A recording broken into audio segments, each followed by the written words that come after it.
Hello, we are live today. I'm going to be talking to this wonderful couple who is an African-American couple that has moved to South Africa from the United States. Thank you so much for joining the live stream today. Those of you who are online, welcome. I know I have some early people who've joined. Kwame is on, Mo Vegan Africa, Ata Wusu. Thank you for joining. I know people are going to slowly start coming online. I was really excited when I came across this couple. YouTube suggested their video to me and I clicked on it and I was very, very interested because here was an African-American couple that has moved to South Africa. Now, we always hear stories about people moving to Ghana, people moving to the Gambia, people moving to Tanzania, but we don't often hear about the stories coming from South Africa. We know a lot of people are making the move back to the continent of Africa, repatriating, some going for the first time of their lives. And it's always wonderful to hear everybody's story. So the couple who's I'm going to be talking to today is Mr. Mark E. Blanton and Dr. Latasha R. Blanton. They are the founders of The Real South Africa. Now, it's a travel company on a mission to show South Africa in a more luxurious fashion. And they do it by featuring its culture, couture, and a different type of lifestyle in South Africa. They're both entrepreneurs and they have quite a career history before making their move. Mark did serve in the US military. He also served in the US Secret Service, while Latasha owned her own private practice as a doctor of physical therapy. And I'm excited to hear more about their story and learn more about their journey moving to South Africa and what it's like being in South Africa. So let's welcome them to the show. Hello. Hello. Hello. Thank you for having us, Ivy. Thank you for making the time to come on today. I'm really excited to speak with you. We've got a few people who've joined the live stream. I'm sure people will continue to join. Hello, everybody who has joined the live broadcast today. Thank you for taking the time to watch. We're speaking to this wonderful couple. They're going to share their story about moving to South Africa. I know I often talk about Ghana here, but it's nice to hear stories from other African countries. So I would love to hear, first of all, what made the two of you feel a desire to move to South Africa? Go ahead, Tasha. Well, I would say the desire to move to South Africa came after he came for a visit in 2010 with the Secret Service. And he doesn't get excited about too many things. But while he was here, he called me and he was so excited about what he found. And I was like, who's on the phone this excited? Because he never gets excited. So the whole next year, he met some friends here and they just continued to invite us. You should come, you should come, you should come. So in 2011, we came for Christmas, spent 10 days. And as soon as I got here, I was like, why have I not been here before? I understand why he was so excited. It was definitely everything he tried to explain in words and then everything he couldn't explain in words. It was perfect. Wow. Wow. So when you were there with the Secret Service, how long were you there? Like, did you instantly fall in love right away, or it took some time for you to realize it was a place you could consider living? Well, it was preempted by, we watched this documentary. It was called Living the American Dream in South Africa. It was a documentary. We only saw it one time. And it was like, whoa, it can't be that good. And then shortly after that, you know, Vice President Biden was coming here for World Cup. And so I got selected to come, you know, and obviously I wanted to come. And I was like, wow, this is Africa. Now, keep in mind, I've never been anywhere else on the continent. And I've been everywhere else in the world because of my jobs, from the military and, of course, U.S. Secret Service. So when I got here, I kind of had an idea because of that video. But then when I got here and it was World Cup, the whole world was here, and South Africa was on full display. And I was just like, this doesn't make any sense. How nice this is, you know, everything that I'm seeing, you know, Black excellence all the way, hosting just big world event. It was great. So that's kind of how it started. And then from there, it just, you know, subsequent visit after subsequent visit, and we just fell in love with it. And here I am today. Wonderful, wonderful. So it wasn't hard for him to convince you to make the move? I don't think, no, it wasn't hard at all. There was a situation where it was like, when I saw what the possibilities were as far as like lifestyle was concerned and the food and the people and just the environment itself, when we started contemplating together, is this a place we could possibly live? We just continued to visit. And every time we visited, it became a situation where when it was time to leave, I turned into a little angry monster because I didn't want to leave. So it became a situation where it was like, I'm happier here. We need to think about this really, really hard. And then we just started making a plan in 2013. And then, 5 years later, we made the move. Yeah. Wow. Wow. So what did your friends and family think when you told them that you were going to make this move to South Africa? Well, it's funny. They didn't know why we kept going back and forth to South Africa. They would ask questions about it. Maybe just being polite. I'm not sure. But we came here, I think, in 2012, and we stayed for a couple of months. And we were fortunate because we owned our own company, so we stayed for a couple of months just to see, like, all this stuff we've been talking and what we've been seeing was real. So we came on a trip. We was fortunate enough, stayed a couple of months. So then when we went back, we was like, yeah, we're definitely going to start making, plans to go ahead and come. But our families, they were none the wiser. They knew we was going all the time. Sometimes we would leave. We wouldn't even tell them, like, oh, we're in Africa. They would like text us, and they're like, where are you? Yeah, and we're like, yeah, we're in Joburg. We're in Cape Town, or in Mpumalanga. We were somewhere. So our family didn't really understand. The only one that knew was my daughter. And back then she was little, like 12, 13. Yeah, she's almost 15 actually by the time. But yeah, so the family situation was, like you said, we didn't really take their cares into consideration. It wasn't about their life, it was about ours. And it needed to be about us if we were going to make the move. I mean, we can't live our life by committee. Those are his words. Yeah. So it wasn't like we took like a vote and said, hey, what do you guys think? Yeah. We told them at the last minute. We're like, oh yeah, by the way, we're leaving to move there. I think we told them like the week before we left. Yeah. And that was in 2018. So it really, we don't really think about what they said. We understand how they feel, but the ones that have been here absolutely get it now. But we're not trying to convince them to accept our choices. Right. So with the two of you being in the medical field and in military Secret Service field, how did you decide you were going to start a travel business? Oh, that was very easy. We had been probably, before we left, we had probably been here about 12, 13 times easily. Wow. Yeah, because all our, we were doing very well on that side, but we were more happier when we were here. We had friends, we developed relationships, and so forth. So every time we came back, or even when I was in the States, people thought I was in South Africa. So they asked a lot of questions. What about this? What about that? And I would tell them, and it went extensive, to the point where everybody, like I said, everybody thought I was in South Africa all the time anyway. What happened was we kind of wanted people to have a similar experience that we had. We wanted them to see what we had seen. And with that being said, we started a company so people can, book trips through us and do what we do when we're here in South Africa.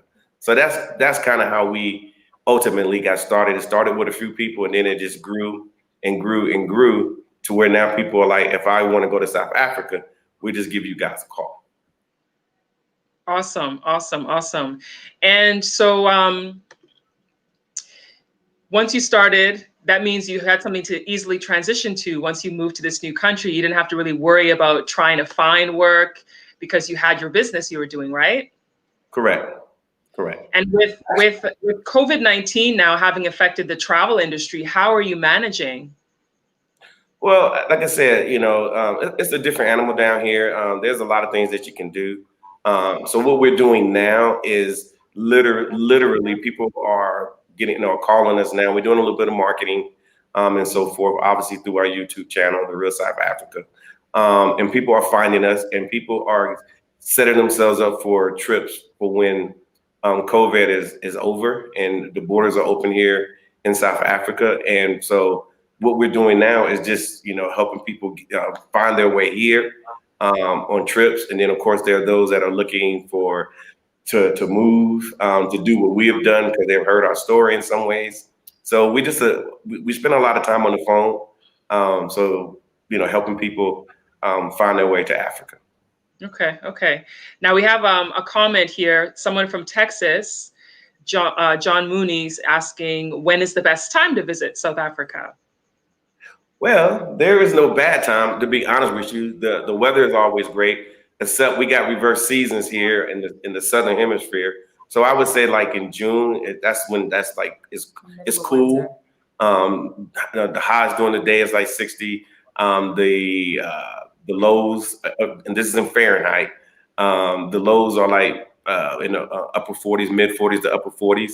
But besides that, pretty much any time of the year is a great time.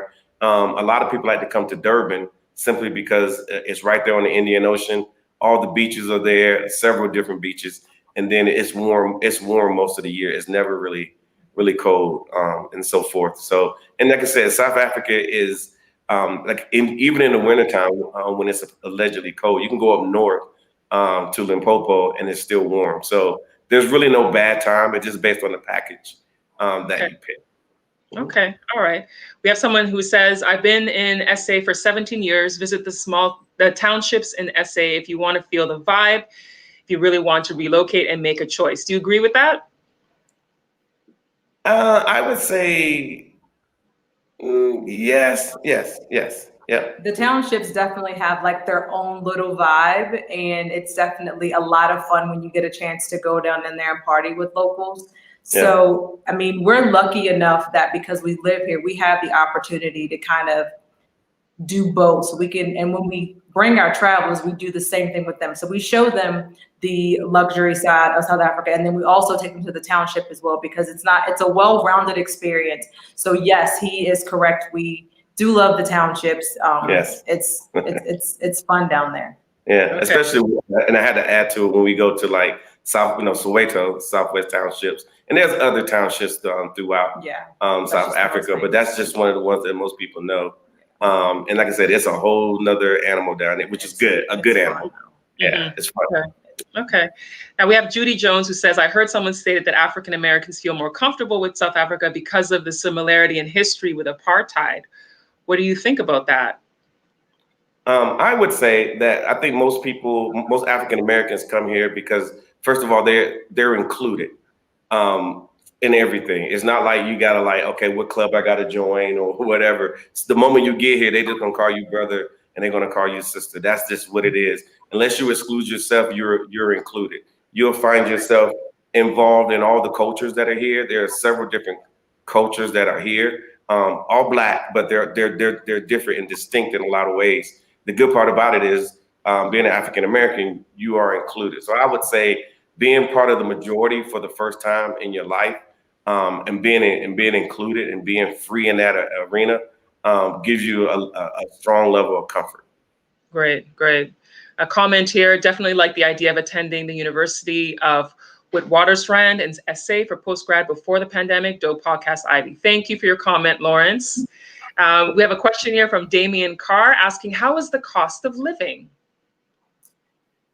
Cost of living, we usually tell people that if you have any means as an African American to come to South Africa, you'll come in at the top 7% of the population. That just goes to show that because the dollar goes so far, the cost of living, we tell people anywhere between $25,000 and $35,000 a year, you can pretty much live pretty well. Pretty well. Yeah. Okay. I have a comment here from someone saying, great to see you guys on the continent. Can't forgive you for not moving to Ghana, but I like you and your vlogs anyway. Okay. Thank you. Thank you. That was funny. And then a comment from DC, hi family, why not West or East Africa? So they're basically asking why you chose South Africa over the West or East. South Africa chose me, so that's how I feel. I don't feel like I actually made a choice. I think it chose me, and I just accepted the call to be here. So, and I would say that, you know, it was my experience that I had here. I could have been so many different European countries that I've visited, so many South American countries and Central America countries that I visited. None of them, I never felt like I needed to spend more time there than, you know, besides work. But South Africa was extremely welcoming, and to this day, I feel like every day is a new day and a chance to, you know, be African versus just being African American. That's good. That's good. I want to remind everyone that we're watching a conversation with this couple who moved to South Africa from the US. If you're just joining, I'm talking to Mark Blanton and Dr. Latasha Blanton. They are the co-founders of The Real South Africa, which is a travel company giving travel experiences to people who want to come to South Africa. You can reach them on, you can watch their YouTube channel, which is The Real South Africa on YouTube. You can visit their website, which is therealsouthafrica.com, for more information on their travel company. That person was just asking about their YouTube channel. Yeah, it's simply The Real South Africa. You can find them. They have some really interesting videos going around South Africa and showing you the beauty and just the discovery of going from place to place. Because even me, I've never been to South Africa. My sister went to Cape Town, I think it was like a year and a half ago, and she just raved about how beautiful it was, the scenery. She just said she didn't even want to leave. She was so disappointed when she had to go back to Canada. But it's definitely on my list of places to go. So I was enjoying seeing you guys going around different places and the beauty of the beaches and stuff. So I love that you've become a couple showing us what it's like, because we see it in the media. It has a tendency to show a lot of the negativity of African countries.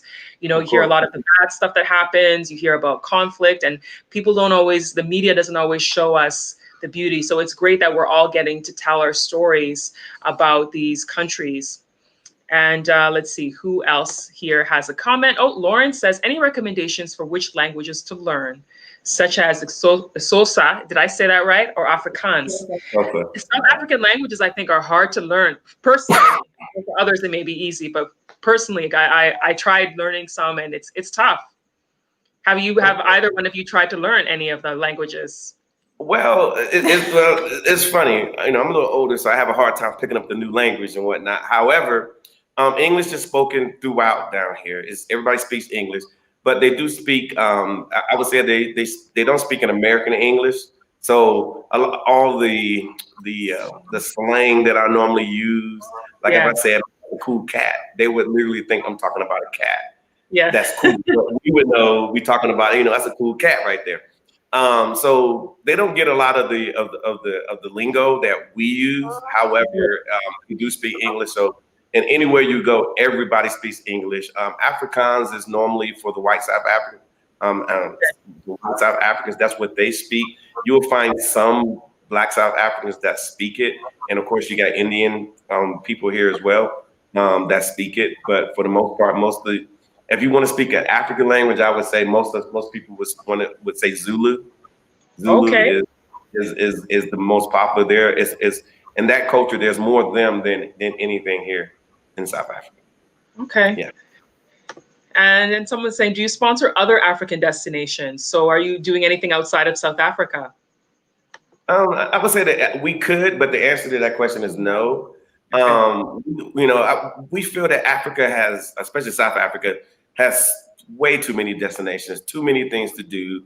You know, I know we you know, Joburg. If you ever been here, you need to come to Joburg, Cape Town. You got to do that. But we also like to do smaller locations, smaller locales, like Durban, you know, Port Elizabeth, things along that line, places that you've never heard of, but the people that live here heard of, and they're like, that's where they go. So we do that as well. Okay. Okay. And then someone has a question here about what business could the diaspora do in South Africa if you have between 5,000 to 10,000 euros to invest? Any idea? It's called anything. It's literally because the exchange rate for the euro is, I think it's roughly around, don't quote me, but it's 20 let me see, it's 20 to 1 right now for the euro. Yeah, so that means that 1 euro gets 20 South African rand. There's all types of businesses that are looking for investors too, and then of course you can come down here, link up with several different business incubators to say, hey, this is what I got, this is what I want to do. You could buy a franchise, you can buy into an existing company. There's so many things you can do. As some people say, it's kind of like the wild, wild west for business down here. You just got to get here. Okay, okay. Then someone else was asking about business ideas, about what business ideas you could recommend that could benefit South Africa. Well, that's a good question. They do have a critical skills list. I think it's on their website, the embassy website. Just look up critical skills, and those are like positions that they need. As far as business is concerned, again, they are wide open. Keep in mind they only been a democracy, a new democracy, for 26 years. So they're still building, and there's plenty of opportunities here, and whatnot. So and then of course, unfortunately, when things changed over, a lot of people left. A lot of white South Africans, they left. Again, so that leaves a void from agriculture to manufacturing to hospitality to even including tourism and so forth. So everything is here. Okay. And then someone else is asking, how do you guys support yourselves in South Africa? I guess I answered. Yeah, obviously we do tourism on this side as well. And keep in mind, we were entrepreneurs prior to this, so we had a large company of physical therapy companies, and we sold those and so forth. So we're okay in that regards. Yeah. Okay. Okay. So you sold the physical therapy companies? Yeah. We sold those, and like I said, we I guess we got paid from those. Yeah. yeah. Wasn't gonna get it for free. Okay. And then can they use this opportunity to clear the perception about SA with respect to crime? What is the real South Africa? That's a good question, because I often hear a lot of stories about the crime, particularly when it comes to women. I hear about issues with respect to safety of women in South Africa. We hear about, things that happen to them, a lot of assault stories. So what is it really like when you're on the ground? Because media can hype things up more than the reality. So you're there, and what are your thoughts on it?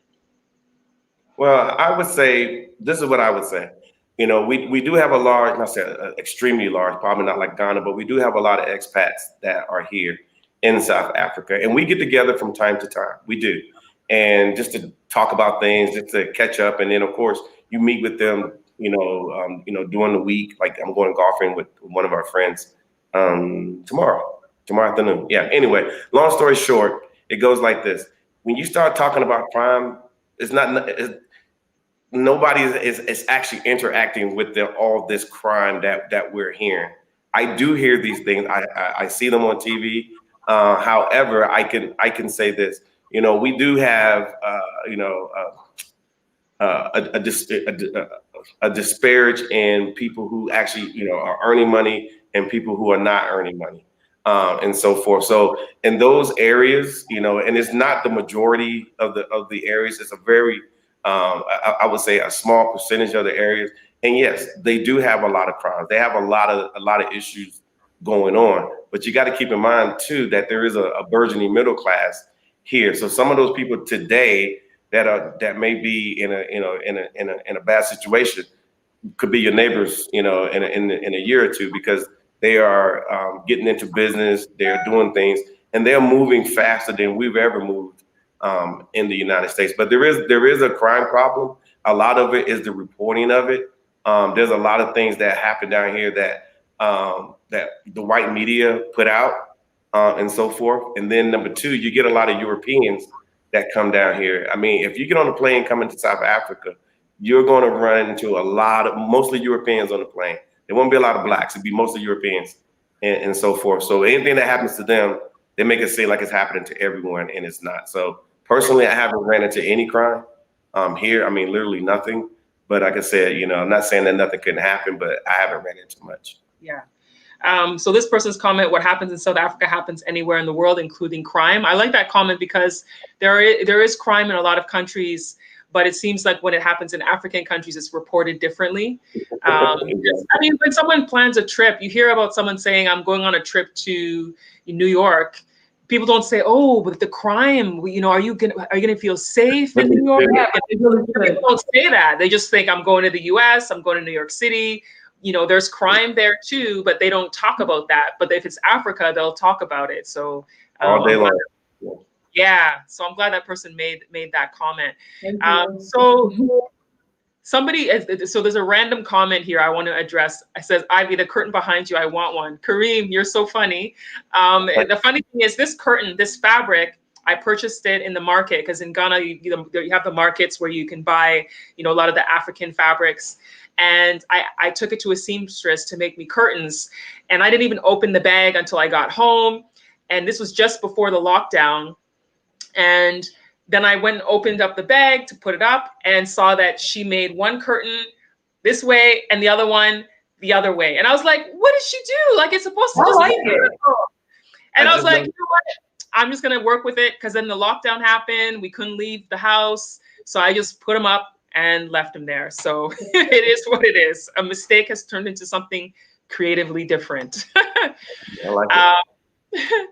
Okay, so this question from XDMC says, did you consider any other places like Ghana or Uganda? What made you choose SA? I know they mentioned it earlier, but they may have joined late in the video. So if you want to just quickly answer that again. My answer was that, you know, South Africa chose me. It wasn't like I did not choose the other ones. It's just that when I came here, I felt the best, and I decided that I would answer the call to be in South Africa. So that was the answer. And sometimes that's it. The spirit leads you to where is home. So you end up settling on where's home. Exactly. And this person wants to know, how was the healthcare system in SA? I like it for a lot of reasons. You know, first of all, for everyone is, you know, it's free healthcare in the public hospitals, and public hospitals are everywhere. Say again? I didn't know that about South Africa. Yes. So the average person, you know, if anything happens to them, they can go to the hospital and get seen and have surgeries and things along that line. And one of the things that I like is the fact that, like, we were in healthcare in the United States, meaning that we dealt with insurance companies, reimbursements, issues. People couldn't get the treatment they want because their insurance company says, no, we're not going to pay for it, things along that line. But what I like here, because like we have private health insurance for here, very inexpensive. It's supposed to be a big deal. And it actually is, because now we get to go to, if something happens to us, we get to go to a private hospital, private doctors, a whole private system of healthcare. And we've obviously stopped by a few of the hospitals just to see what we were buying into, and they're fabulous versus just a public hospital like you would find anywhere in the States, where you just, you know, hey, where's the H sign? Go to that, go there. That's your public version. Yeah. Then there's a private version that you never ever seen, but here they're here. Okay. Yeah. A travel question for a 2-week vacation. Where would be the place to visit for the first visit? Well, I would say it all depends on the person, because what we normally do, if somebody says, hey, I want to come to South Africa, if they know what they want and they can express it on, like, in the email, then we know how to match it. But we try to have a conversation with them, because if some people, they don't know, and they'll say, yeah, I want to basically go here and I want to go here, and they're talking about 2 different parts of the country. I want to go to the beach, but I also want to, I'm like, okay, so let's have a conversation. And then at that point, we direct them,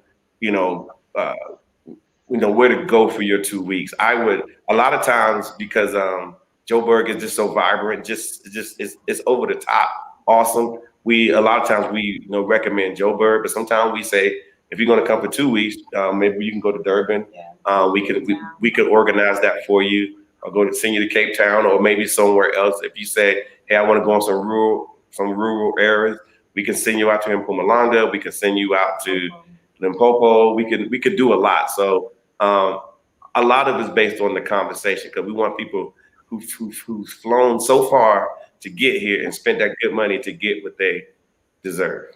Right, right.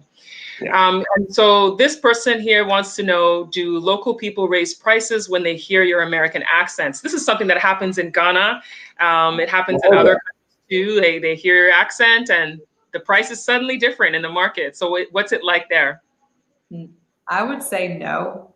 That's great.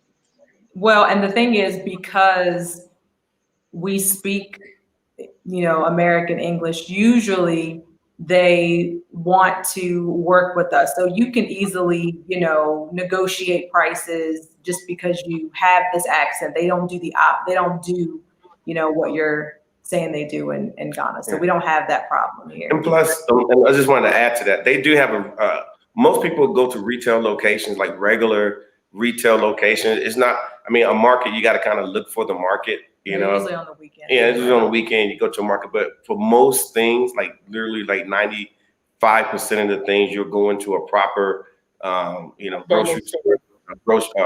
They got retail here is incredible. Between the malls and all the retail centers, the prices are clearly marked, and that's what the price is. That's what it is. Just like you would if you was in New York or LA or DC. So it hasn't been a challenge for us. Okay. Someone else wants to know if you've noticed a large influx of Chinese where you're located. I don't hear stories about Chinese in South Africa. I hear more about it in other parts of Africa. So I don't know if this question is something that they're familiar with. Yes, I would say they're here. I wouldn't use the word influx. Like he said, they're here. They're here. You would have to almost go look for them. Yeah. At like the China Mall, where it clearly says that's where they'll probably be, kind of thing. And as far as like the neighborhoods that they live in, like there's a few here where we live, but I won't say they're like an overabundance of. I know they're here. I just don't run into them in my everyday life. Yeah, and I think at the end of the day, South Africa is really nice. And a lot of people, not just Chinese, everybody's trying to get here, especially those from Europe. They're here. At the end of the day, the Chinese people realize that too. And they do, find a way. Now they do come here in good numbers, like in the summer months here, you will see busloads of not South Africans, Chinese people on busloads coming to view this place because it's very nice. It's beautiful. Yeah. Okay. Advertised as well. So we were talking, off the camera a couple months ago about how South Africa is advertised to other countries and how it's advertised to Chinese people. And it's advertised to Chinese people as this like oasis, but then you flip it and you're in the States or any other part of the world, and it's advertised as like the place you should never go. Like, don't say the word Africa at all, but they look at it as like, we can't wait to get there. So we're just trying to show people that if they're coming, there's a reason why they're coming. Now, they're not coming because it's terrible. They're coming because there's something here, and we should be able to figure out what that is for ourselves. Okay. Just a couple of comments back on the crime issue. Eminem Motive says, I'm South African, Sowetan, living in Atlanta, Georgia. Plenty of crime here and very scary compared to Loxians in South Africa. I hope I said Loxians correctly. And then another comment says, Ivy, crime is real here. No doubt about that. You must always be watchful. Thank you for your comments. For people who are joining, I am talking to an African-American couple who moved to South Africa from the US. They have a travel company called The Real South Africa. Their names are Mark and Latasha Blanton, and they've been sharing their experience in South Africa with us today. Thank you for all of you who are here and those who are just joining in. This has been a really fantastic conversation, and I'm loving hearing so much more about South Africa. And let's go more into the comments. People are really engaging in this conversation. Thank you so much, everybody who's here. Somebody, Lawrence has another comment here. I had written a book about moving to Ghana, and in the book, I have a section where I had recommended job searching websites. So he's asking if there's any recommendations from the Real South Africa for finding work beforehand as an expat. I can tell you this, because obviously we're entrepreneurs, so we don't, didn't come to South Africa looking for a position. However, there are plenty African Americans here that work for government agencies. I know USAID is one that people tend to work for. I think the embassy and the consulate are entities, and there are a few other government agencies, U.S. government agencies that are here in South Africa that people actually work for. Actually, my old agency, the U.S. Secret Service, has an office here as well. So we primarily explain to people that they generally want us as African Americans to come here and create jobs. What does that mean? Start a business. What does that mean? They're willing to assist in a lot of ways to help you start that business. Basically, the support we never got in the U.S. when we started our companies. We never got, and I must say, you can get here. And our first interaction business-wise here in South Africa wasn't the real South Africa. We had another business called Dream House Toys, where we actually opened up a toy store here simply because they didn't have the, my wife, she's a Barbie fan, and they didn't have Black Barbies here in South Africa. So we worked with Mattel, and we actually had a 2-year deal where we were exclusive in selling Black Barbies here in South Africa. Oh, so that's fantastic. That's fantastic. Yeah. I have a friend who's doing he's working towards getting dolls into Ghana, because there's not enough Black dolls in Ghana, believe it or not. It's like you go to the store and everywhere there's white dolls everywhere, and you're like, we're in a Black African country, predominantly Black African country, but there's no Black dolls. It's like it's just so weird, but yeah, that's great. That's great. So in saying that, the two of you are entrepreneurs, would you say that South Africa is an entrepreneur's dream, which is a question from DC? I would say it is. That's my own personal opinion. It's definitely entrepreneur's dream. I just had a conversation with one of my friends who's also an American. She is from Kentucky, and she started an entire primary school here. So the simple fact that she came all the way from Kentucky as an education background, and she saw a need and she met it, that idea to open a school doesn't come lightly. So whatever you can think of doing, there's a pathway for you to get it done here in South Africa. There's too many things set up in place for you to succeed. There's not a lot of stumbling blocks like we have in the US, where you got to write a business proposal, you got to go to the bank, you got da. It's a lot easier process here, especially if they know that what you're going to bring to the country is going to employ other South Africans, and that's their whole goal. Exactly. This person says, I'm an African American looking to become an expat. I'm in IT and day trade as well. Therefore, I need stable power and high-speed internet. What is the situation like there? We are currently in stable power, and we are currently on high-speed internet right now. Yeah. But no, to be honest with you, the one thing I will tell you, probably just like most African nations, that we do experience a thing called load shedding, which is, again, we had a call about that from somebody the other day. Load shedding is when they cut the power. It's all scheduled for like an hour or two a day, and it's not every day. It's from time to time. So we might have it this week, and then we might have it again for several different months. And then it's advertised, say, hey, here's the deal. Yeah. Most people usually use that time to go to sleep, take a nap, go do something else, and then the power comes back and so forth. But as far as high-speed internet, we got I think fiber. We got fiber. And here they call it uncapped. In the US, we would call it unlimited.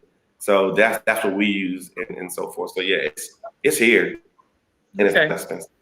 That's good. They do load shedding in Ghana too. Whenever there's any power issues, that Yeah, they haven't done it in a while though, but there was a period of time for, I think it was 2013 and 2014, it was pretty bad. So I am familiar with the load shedding. Yeah. So someone here wants to know how rent is. How is renting in South Africa, the prices for rent? I think you can get a pretty good apartment if you were talking about renting an apartment, or you can rent a house. We're actually going to do a video on our channel speaking about that. We're actually going to go to the people who do all the renting and have a conversation so people can see it, see what we're talking about. But I think for a real nice apartment in a good area, great area with some, I would say you could probably get in something pretty good for like $400 to $500, and maybe $1,000. You're doing pretty well. I mean, you're probably bragging to your people at home for about $1,000, and that's gated security and all those type of things. Okay. Now, when they ask for rent in Ghana, some landlords ask for a year up front. Some of them ask for 2 years rent up front. Yeah, it's crazy. I know people who've paid 3 years rent up front. It's insane. So what's it like in South Africa? What do they ask for up front when you're renting? I know in Canada and the US, they ask you like first and last month's rent, and that's it for renting. And then mortgage, of course, you put a mortgage down and then you have your monthly rates. What is it like there?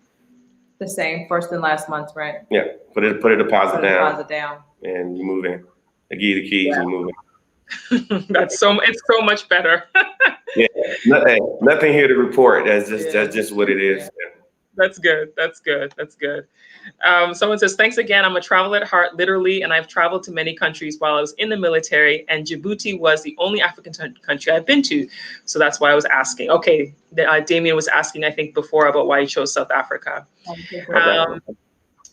I'm TX Ret DV. I don't know what that means. TX Ret DV.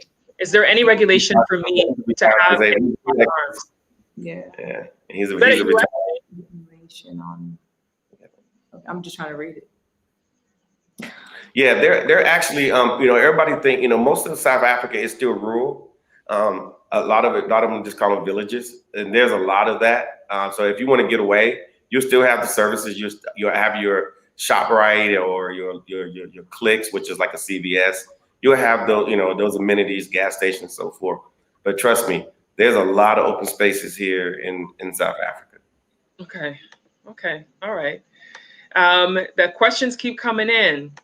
Do locals discriminate against other Blacks like we hear and see on TV?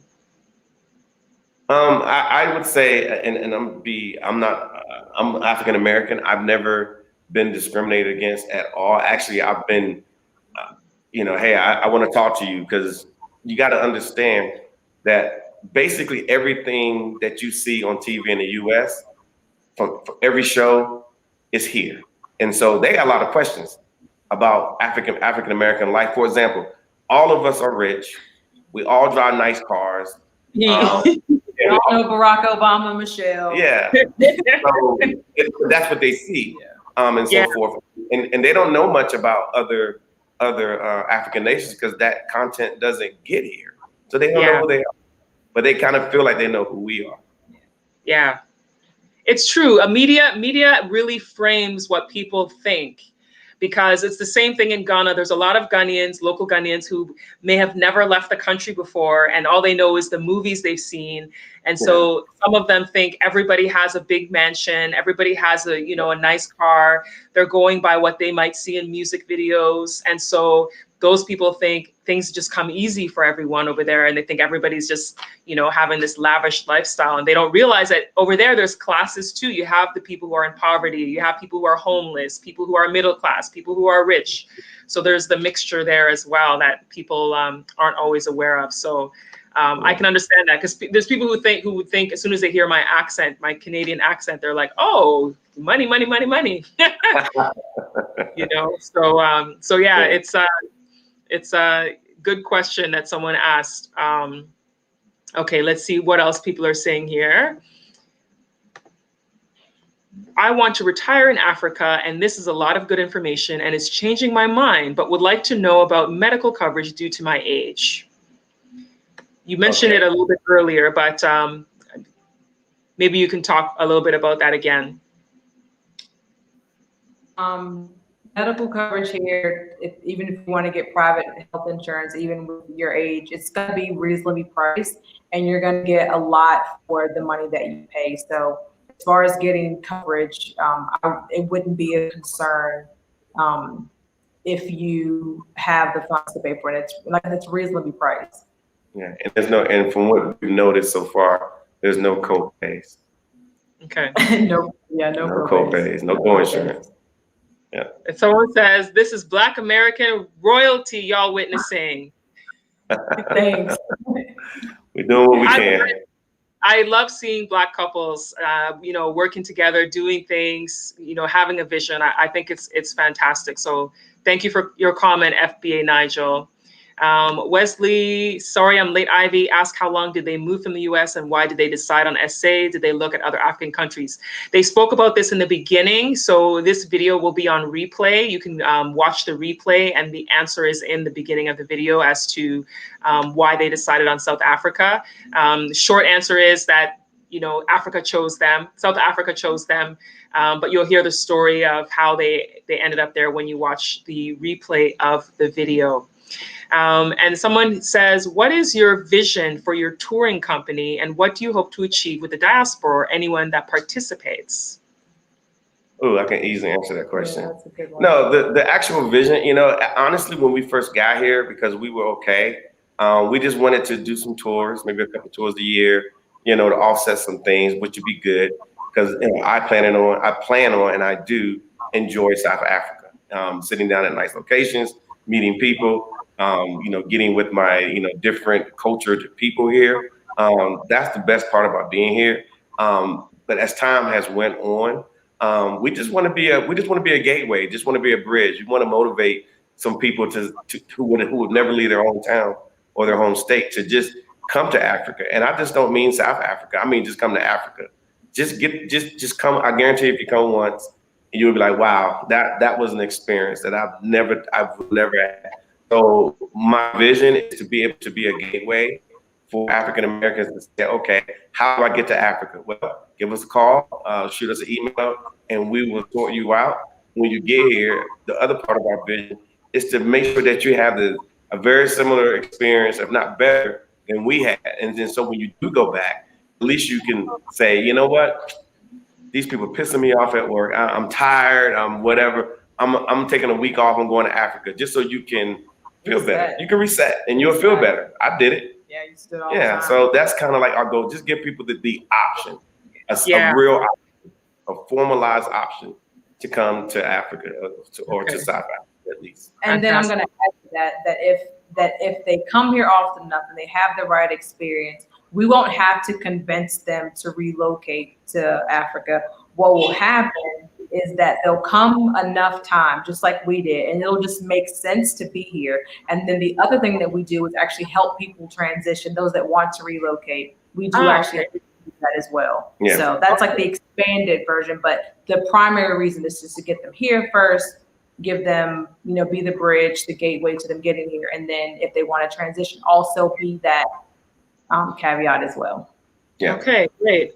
For those of you who are tuning in, I'm talking to the couple who moved to South Africa. Their YouTube channel is called The Real South Africa, and then their website is therealsouthafrica.com.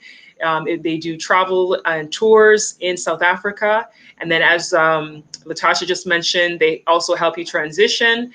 So you can send them an email to info@therealsouthafrica.com to get in touch with them if you are looking to make the move to South Africa or looking to book a trip with their company, once the borders eventually open. Which might not be until either late in the year or next year, because I've heard that South Africa may not reopen until 2021, but it's good to plan ahead, because making a trip to Africa in general, it's not like, making a trip from Miami to New York. It's going to cost you a little bit more money. So sometimes you need the extra months to plan anyway. So you can get in touch with them, watch their videos, subscribe to their channel. The Real South Africa. You will enjoy it. I love watching their videos and just seeing the scenery in South Africa and just driving around and showing people the streets. And when I saw you driving, and I was like, Oh man, I don't know if I can get used to driving on the other side of the road, because in Ghana it's the same as it is in the U.S. and Canada, but South Africa has the reverse, like London, right? Yes. Yeah. Yes. I think I would just be so confused behind the steering wheel. How did you adjust to that? I got tired of walking. I did. I got tired of walking. I said, no, we were actually walking everywhere. We was in Cape Town, and we was walking every day. We'd get up, we're out. We'd gone all day, but we were walking. And it got to the point I said, you know what, let's just go rent a car. And I got in the car. I got some driving skills. I'm pretty good. But again, it was the other side of the car. So she's on the left side. I'm on the right side. And so we were working as a team to make sure we was going down the right roads and things. But it didn't take long. It took about a week or so. By that time, I was fine. Yeah. Okay. All right. I'm glad you adjusted. I think I might take a little bit longer, but maybe one day I'll try. Because when I've gone to London to visit family, I can't, just getting on the other side was just too confusing for me. But I'm glad you've made the adjustment. And that's a very good reason to adjust getting tired of walking. So get tired of walking. Yeah. We have a comment here. What's that? It took me a little bit longer than a week. I had to practice like you're a new driver, just kind of driving like around the neighborhood and making sure I don't run up on curbs and hit people. So it took me longer than a week, but I got it. I'm good now. I'm good now. Good. We have a comment from Mo Vegan Africa who says, like the video, family, share and spread to the world about this amazing couple. And yes, they are amazing. I just love what they're doing. It's wonderful. We have a question here. Is there racial tension between Black South Africans and coloreds? These are conversations that we hear a lot about. Have you witnessed or experienced anything like this yet? I would say, from my experience is that, in the workplace, they mix, they do what they got to do. There is, and I'm just going to be honest with you, from what I've seen, and this is not what I, experienced, but what I've seen, sometimes the coloreds, they tend to be more slanted towards the Caucasians, and when they just do. Then you have like some colors that are really is either you're Black, and then with all the love, like the different cultures, or you're white, and in the middle is, you're in the middle, so. A lot of the colors have a problem with their own identity because they don't know. Just because of their history. Yeah, because they don't know, and they do have the crappy part about it is they do have their own history as well, and it's not talked about. It's not acknowledged. People don't really notice their history, so they do need to work on that. And I think over a period of time, since it's only, like I said, 26 years, they will sort that out. But there is some division and whatnot, because they just I don't have a problem with them, obviously, because in America we have all types. Here there's not all types. They're just not. Yeah, and these are things that the comedian Trevor Noah often he talks about, but he does it in a comedic way. Talking about himself being a person who's of mixed race, he talks about his life in South Africa. So we do hear the stories about, people who are in between and how their lives are. So it's definitely something that I agree with you when you say it's such a young country, that there is still a lot that, can change over time as we get towards a more learned society, as people start to talk more and learn more. Maybe the education system needs to be adjusted and adapted so that they learn more about each other, so there's not so much division. So great question, great answer. We have more comments here. Oh, the person saying colorism. Someone else says there is no racial tension in SA, just minute pockets of bigotry here and there. I haven't been there. This person says, do they have a page channel? So wait, so I was saying I haven't been to South Africa, so I don't know. But I hear stories. I have a friend I grew up with in high school whose family left South Africa. They were people who would be considered in between as well. And so they left and they moved to Canada. So, she was happy that they left and came. And in Canada, it tends to embrace diversity. Canada has its own issues with racism, but they do have they have a better life, she said, based on what they dealt with apartheid. She was happy to be in Canada. So, but I'm glad that the two of you are showing the positivity in South Africa, because it's definitely needed. People need to know that there is positive, that there is, this lifestyle that people are not learning about and knowing about, because we just hear about the negative news stories and about crime and about, conflict and issues that still are happening as a result of post-apartheid era. Someone's asking, do you have a page or channel? Yes, they do. I've mentioned it a few times, but I'll mention it again because perhaps you're just joining. They are The Real South Africa on YouTube. They have a website for their travel business, which is called therealsouthafrica.com. You can follow them on Instagram as The Real South Africa, correct? Correct. And then on Twitter, they are at rsouth_Africa. So you can reach them there on Twitter. But best probably to follow them on YouTube to see their videos and see, the places that they've explored. If you want to book a trip, go to their website and you can send them an email to get more information and go from there. But they are fantastic. I found them because YouTube's algorithm recommended their video to me one day when I was online. I was like, oh, who are they? And then started watching their videos, and I was like, oh, I want to talk to them. I would love to talk to them. I know I talk mostly about Ghana, but I also want to showcase other parts of Africa. I want to eventually start traveling to other parts of Africa and, showing it, and hearing people's stories, especially, people like yourselves who made the move to leave places like the US and go to South Africa. I didn't ask you, which part of the US were you in when you left? We was in Northern Virginia, right outside of Washington, D.C. Okay. And it's so funny because people, some of the things that they talk about, like, I heard about this, like they would say, I heard in South Africa. Everything that they're saying, I've seen that in D.C., like pretty much everything that they're talking about. I'm like, did you notice that the homeless people under the bridge? Did you notice all the murders and the crimes and all the police lights everywhere? Did you notice it? And I can understand we can get desensitized and whatnot, but it's funny when people do call us, they're talking about Africa like it doesn't happen in the United States. Yeah. Going back to business, I know you mentioned earlier that it wasn't that difficult for you to start a business and that there's some support there. This person, Mr. Hillary, wants to know what the process is for registering a general contracting company, agro-processing, supermarket, as I have my grocer's license. If you have the answer to that, or they could reach out to you by email. But if you have the answer to that. Sure. Yeah. What we could do, like I said, you can reach out to us at our email, which you already displayed. We have several people that are I'm gonna use the term small business associations. They call them something else here, that would love to entertain that conversation.